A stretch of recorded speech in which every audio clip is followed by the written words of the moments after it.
Jones Manuel, Olá, ele, hein? historiador, agitador, orador de primeira, marxista-leninista? Marxista-leninista. É isso. Olá, Mauro, bom dia, tudo bom? Bom dia, Bom dia. Rebeca. Bom dia para Bom todo mundo da dia, Fórum. Que bom que você está aqui.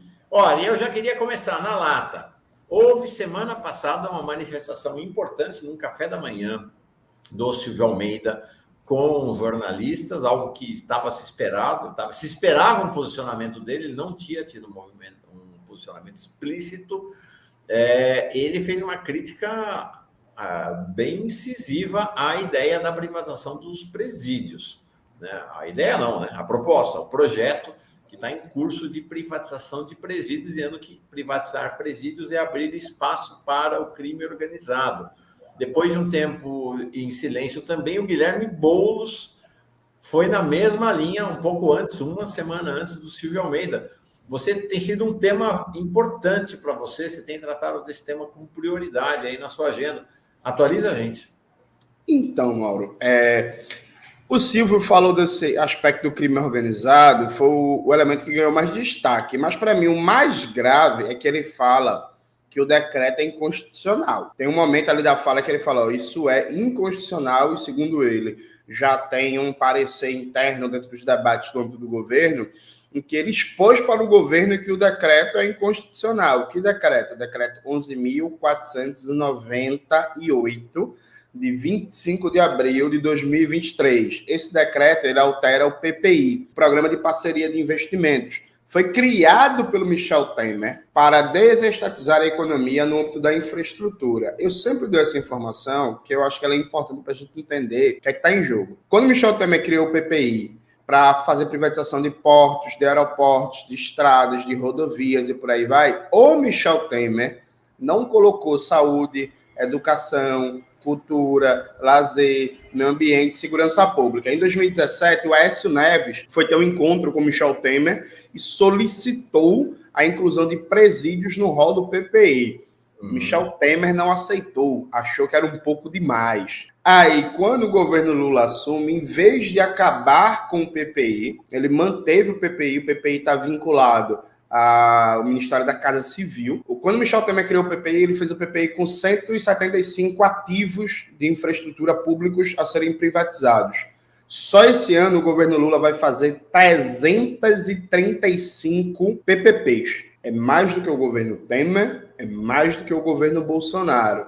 E a privatização de presídios é uma das, e para além de um compromisso pelo fim do encarceramento em massa, para além de um compromisso de vida com a luta antirracista, por motivos também óbvios, eu peguei o tema da privatização de presídios como elemento para chamar atenção para esse pacote de privatização. Está em curso. Veja, gente, repito, o decreto 11.498 tem lá, que é para privatizar águas e saneamento, escola, educação, saúde, cultura, meio ambiente e reserva, parque de conservação. Não sei se vocês viram, recentemente foi privatizado o parque de... O nome do lugar é muito difícil, Joaquacara, como é que é a pronúncia correta?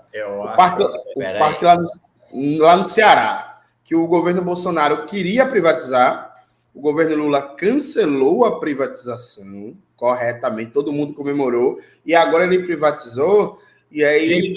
Jericoacoara. Isso, Jericoacoara, pronto, perfeito, muito obrigado. E agora, para você ir lá, você tem que pagar quase 100 conto de taxa, viu, gente? Você entrar lá, você é trabalhador, trabalhadora, para entrar lá agora, privado, 100 pila, assim, ó, na mão, pá, sabe? Então, assim, é uma agenda muito grave, é uma agenda que vai na contramão da defesa do SUS, vai na contramão da defesa de universidades, escolas e creches públicas, vai na contramão de uma agenda de direitos humanos para a questão carcerária, vai na contramão de uma agenda de preservação ambiental e de soberania nacional para a agenda ambiental, vai na contramão de tudo, sabe aquele famoso slogan da esquerda, público, gratuito e de qualidade, né? Como palavras norteadoras do que a gente quer para o serviço público, essa agenda vai na contramão. O ministro Silvio assumiu uma posição muito firme, fez uma jogada muito inteligente, porque, veja, ele diz que o negócio é inconstitucional e diz que vai falar com o Lewandowski, que ele jogou a bola para o Lewandowski, né? Então ele deu um passe, para quem está debatendo isso, chutar em gol, meio que deu a sinalização, ó, o negócio é inconstitucional, eu estou dizendo, e tem que cobrar o Lewandowski. Então acho que nos próximos meses, né, no pós-carnaval, a gente tem que começar um debate muito forte em cima do Lewandowski, cobrando a posição dele.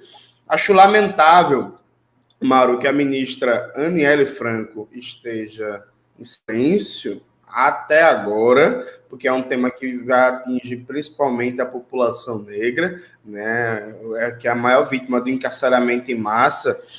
E para concluir, veja, o Boulos ele se pronunciou naquele podcast Eu Critiquei, porque eu deixei uma pergunta lá para ele, né, ao vivo e tal, ele respondeu. Agora, veja, o Boulos não assinou o PDL, né? O PDL é um instrumento legislativo para você derrubar decretos presidenciais. O deputado Glauber Braga, junto com a deputada Sâmia Bonfim e a Fernanda Merchiona, apresentaram um PDL para derrubar esse decreto 11.498, que permite a privatização de tudo, inclusive de presídios. Toda a bancada do PSOL assinou, alguns, inclusive, com muita resistência, assinaram lá para o final, mas toda a bancada do PSOL assinou, menos o deputado Guilherme Boulos. Então, assim, eu acho que tudo certo, as análises de conjuntura que dizem que não dá para exigir muito mais, pautar muito mais, lutar por muito mais do que o governo Lula, porque do outro lado tem o bolsonarismo. É isso, eu discordo, mas eu entendo, é da vida. Agora, há princípios que não podem ser quebrados, né? Não dá para você ficar em silêncio frente ao maior pacote de PPPs da história do Brasil. Veja, Mauro, você, que é a pessoa que tem mais tempo de estrada aqui nessa live, nunca viu um pacote de PPPs desse tamanho, nem no governo Collor, nem no governo FHC, nem no governo de Lula 1, 2, Dilma 1, Dilma 2, Temer, Bolsonaro. É o maior pacote de PPPs da história brasileira, que na prática se configura como uma reforma administrativa em âmbito municipal e estadual, tirando de cena concurso público e colocando empresa privada para gerir tudo, ou seja, CLT, contrato e PJ, é isso, antes da reforma administrativa de âmbito federal, né? Não sei. Rebeca? Mauro, não, ouvindo aqui o Jones falar, inclusive o Silvio, houve uma história, né, Jones, de um impedimento também de se fazer inspeções nos presídios, né, durante o ano passado. E eu também acho, viu, Mauro, que muitas dessas questões, não só dessa da privatização, tanto o Ministério dos Direitos Humanos como da Igualdade Racial, demora muito para se pronunciar, para se posicionar diante desses abusos que nós temos visto, né? Vai se posicionar depois que a imprensa já se manifestou, depois que esse assunto já está fervendo nas redes sociais, e a gente precisa que o Ministério se antecipe, né? Tanto um quanto o outro, né, Jones? E assim, Rebeca, existe um debate muito falso no Brasil, que é assim, temos minoria parlamentar. É verdade, ter minoria parlamentar no Congresso é um problema grave que traz uma série de consequências. Mas veja, a presidência e os órgãos da presidência, os ministérios, as secretarias, elas deveriam servir também para conseguir pautar a opinião pública e para conseguir, inclusive, pautar a opinião dos deputados e deputadas, né? Porque, por mais que existam limites, principalmente frente à bancada de extrema-direita, que é ideologicamente mais coesa, né? Dá para a gente ganhar várias coisas nesse Congresso Reacionário. Ano passado, em 2022, foi aprovado o piso da enfermagem nesse Congresso Reacionário. A gente conseguiu aprovar o Fundeb, né, o novo Fundeb, nesse Congresso Reacionário, sabe? Então, o que é que se espera de um ministério? Espera que o ministério ele seja um espaço de produção de dados, de apresentação de propostas, de análises técnicas e políticas, de subsidiar a discussão, de movimentar os atores políticos interessados em tal pauta, ainda que no imediato não se tenha, por exemplo, uma correlação parlamentar para aprovar tal ou qual legislação, é importante manter uma consciência crítica viva sobre os temas que estão em debate, inclusive para criar força para vitórias futuras. Eu recentemente estava comentando como o governo Lula prometeu, o presidente Lula na campanha, né, prometeu revogar contra a reforma trabalhista e contra a reforma da Previdência, e mais de um ano de governo não fizeram um estudo, pô. Veja, gente, estudo, não é, sabe, não é greve geral, não é ameaçar deputado, não estuda assim. O Ministério do Trabalho chegar e dizer assim, ó, temos aqui um balanço do que é a reforma trabalhista, que foi aprovada, e aí a situação do povo trabalhador é essa, a saúde do povo piorou assim, o salário caiu assim, as condições de trabalho, acidente de trabalho, sabe, um estudo, porque você gera o fato político, você gera notícia, você mobiliza, e aí produz um estudo desse, por exemplo, e aí faz um lançamento chamando as centrais sindicais, faz os debates nas universidades, envia para as lideranças de bancada, para as comissões temáticas na Câmara, ou seja, nada vem sendo feito, nada vem sendo pautado. E aí vem a coisa mais curiosa. Os ministros ditos de esquerda, eles não disputam publicamente a agenda política. Os ministros de direita, sim.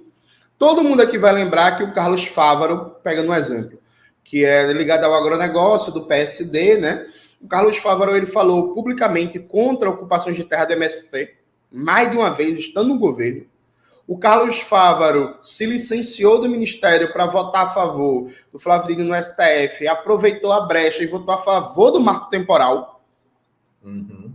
Lembram disso? O Carlos Fávaro já deu várias declarações a favor do marco temporal. O Carlos Fávaro já fez pressão pública mais de uma vez no governo para arrancar mais dinheiro do STF, do orçamento, para o agronegócio. Então, assim, você pega o ministro da direita, o Carlos Fávaro, ele disputa publicamente. Ele fala publicamente, ele verbaliza a posição dele, ele defende a base dele, e ele continua lá no cargo, não continua? Tá lá. Mas os ministros progressistas de esquerda aprenderam que tem que ficar calados ou então se bandear completamente para o outro lado, porque parece que isso é natural. Rebeca e Mauro, eu fiz uma entrevista com o Daniel Cara no meu canal. Daniel Cara, que é um grande especialista, lutador da área da educação. Daniel Cara, ele expôs a informação que a Esther Dweck, que veja, uma das mais importantes economistas brasileiras, provavelmente a melhor crítica da política de austeridade, de teto de gastos nos últimos anos do Brasil. Esther Dweck é ministra da gestão, né? A Esther chegou para o Daniel Cara dizendo que tinha que rever, na prática, leia-se, atacar os mínimos constitucionais da saúde e da educação.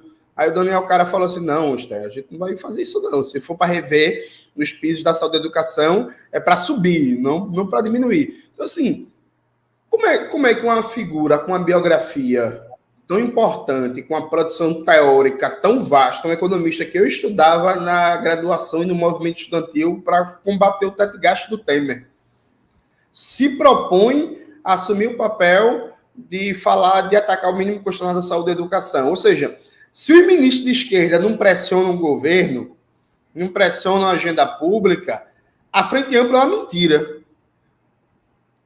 Veja, a ideia da Frente Ampla não é isso, a gente vai juntar gente de esquerda, vai juntar gente de direita, gente de centro, vai juntar liberal, vai juntar socialista, vai ter uma grande composição e aqui a gente vai disputar as posições, vai ver a correlação de forças no âmbito da frente, não é isso?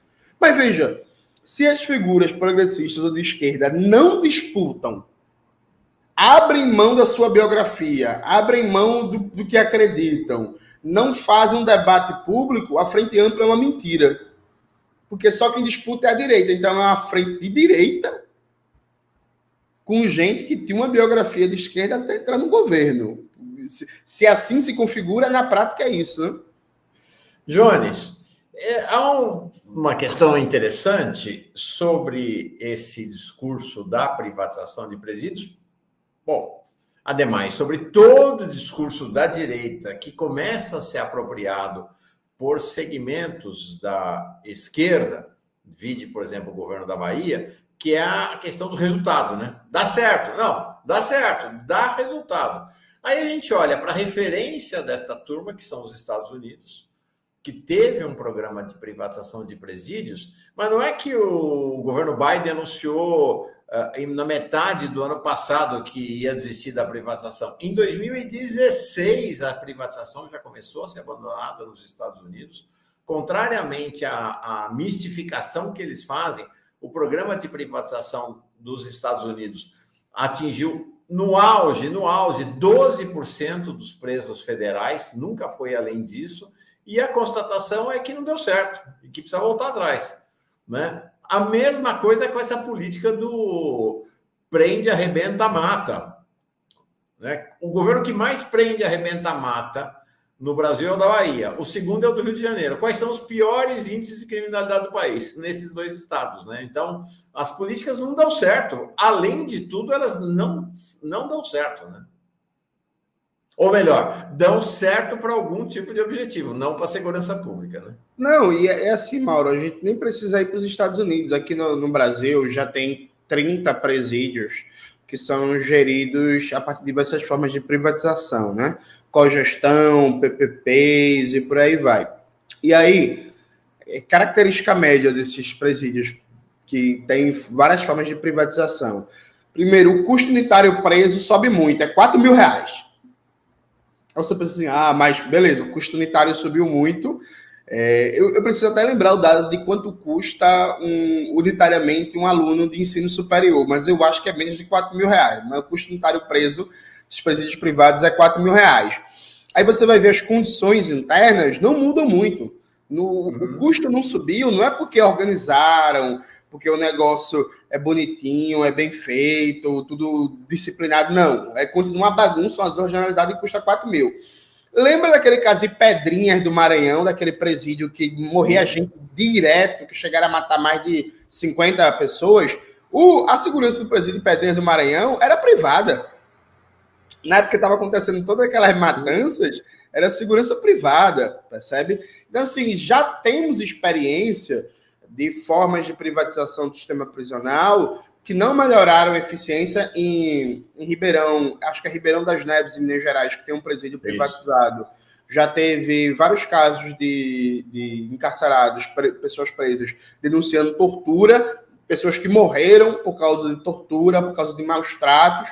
Então, assim, isso já acontece no Brasil, é mais caro, não é mais eficiente, não impede, por exemplo, se a gente for, a presídio privada vai organizar, vai impedir facção criminosa, não impede presença de facção criminosa nenhuma e não tem nenhum critério de eficiência. Aliás, Mauro, veja, a gente, mídia de esquerda, mídia progressista, a gente precisa levantar um debate que não é cômodo para os partidos progressistas, que é a maior prova de ineficiência administrativa que existe no Brasil foi essa onda de OS e OCIPs que a FHC trouxe. Né? Para quem não lembra, a FHC pegou o Brescia Pereira, que era ministro da Reforma do Estado, e criou a chamada Contra-Reforma do Estado, e abriu espaço para as chamadas OS, OCIPs e por aí vai, que são organizações da sociedade civil, teoricamente sem fins lucrativos, mas que na prática têm. Então, nas capitais, é muito difícil você achar uma política pública na saúde, por exemplo, uma UPA, um hospital, um ambulatório, uma UPAE, ou então políticas de assistência social, e por aí vai, que tem administração pública direta. É tudo OS, sabe? Inclusive, aqui em Pernambuco, por exemplo, os serviços de assistência social passaram mais de 10 anos sem ter concurso público nenhum, sem ter nenhum funcionário registrado na folha, tudo terceirizado via OS. E veja, isso é uma tragédia. Pelo amor de Deus, gente, é só ver a gestão dos hospitais, das UPAs, só ver as filas, o caos, os erros médicos, os superfaturamentos de compra. Aqui em Pernambuco, Mauro, tinha um negócio, para não dizer que a governadora de direita, Raquel Lira, não fez nada de bom, talvez seja a única coisa boa que ela fez até agora no âmbito da saúde, que é cada hospital, cada UPA fazia sua compra em separado. Um negócio estranhíssimo. Então, por exemplo, se você pegar a rede de média e alta complexidade de Pernambuco, se ela precisava, sei lá, vamos imaginar o número, consumir 100 mil luvas por mês ou por ano, mas assim, cada hospital fazia a sua própria compra pública em separado, pagando em média 30% mais do valor do que pagaria se fosse uma compra unitária. Tipo assim, uma roubalheira generalizada, sabe? Nada funciona, nada é eficiente. Então, assim, a gente já tem várias e várias provas que retirar a administração pública direta não funciona. O que a gente precisa é de uma administração pública direta, qualificada, com bom emprego, com bom salário, com bom plano de cargos e carreiras, com um eficiente, duro e rigoroso acompanhamento externo. Aí sim, você organiza a institucionalidade para a sociedade civil, os movimentos sociais, os intelectuais, os sindicatos, os coletivos fiscalizarem, acompanharem, formularem as políticas públicas. Mas a ideia de tirar a responsabilidade da administração pública direta e joga para um ente terceiro, para um OS, para um OCIP, para uma empresa privada via PPP, isso não dá certo. Isso não dá certo nas rodovias, isso não dá certo na saúde, isso não dá certo na assistência social, isso não dá certo nos aeroportos, gente. Vamos lembrar. Eu ando muito de aeroporto, ando de aeroporto é estranho, né? Eu ando muito de avião pelo Brasil inteiro e passo muitos aeroportos, né? Eu não passo um mês sem viajar. E veja, eu lembro da época do governo, no final do governo Dilma 1, teve uma onda de PPPs em aeroportos, né? E aí, basicamente, todos os aeroportos do Brasil hoje têm uma administração, todos não, né? Uma boa parte deles tem uma administração privada, não estão no controle direto da Infraero. Melhorou, gente. Assim, tá bom, sabe? Não tá, né? Assim, inclusive, do ponto de vista de tempo, de logística, de funcionamento, nada de significativo melhorou. Então, peraí, pô. E assim, sabe qual é o negócio mais bizarro, Rebeca e Mauro? É que essa agenda de PPPs em todo canto não veio do Congresso. Atenção. Eu desafio, eu estou falando isso em todo canto, eu vou começar a apostar dinheiro. Né? Eu desafio qualquer pessoa a me mostrar um requerimento de bancada, uma iniciativa de projeto-lei, qualquer coisa que antes do decreto 11.498, de 25 de abril, estivesse cobrando o governo Lula a colocar saúde, educação, água, saneamento, presídio, segurança pública, meio ambiente, no hall de PPPs. Eu desafio qualquer pessoa a me mostrar isso. Isso não estava em pauta no Congresso.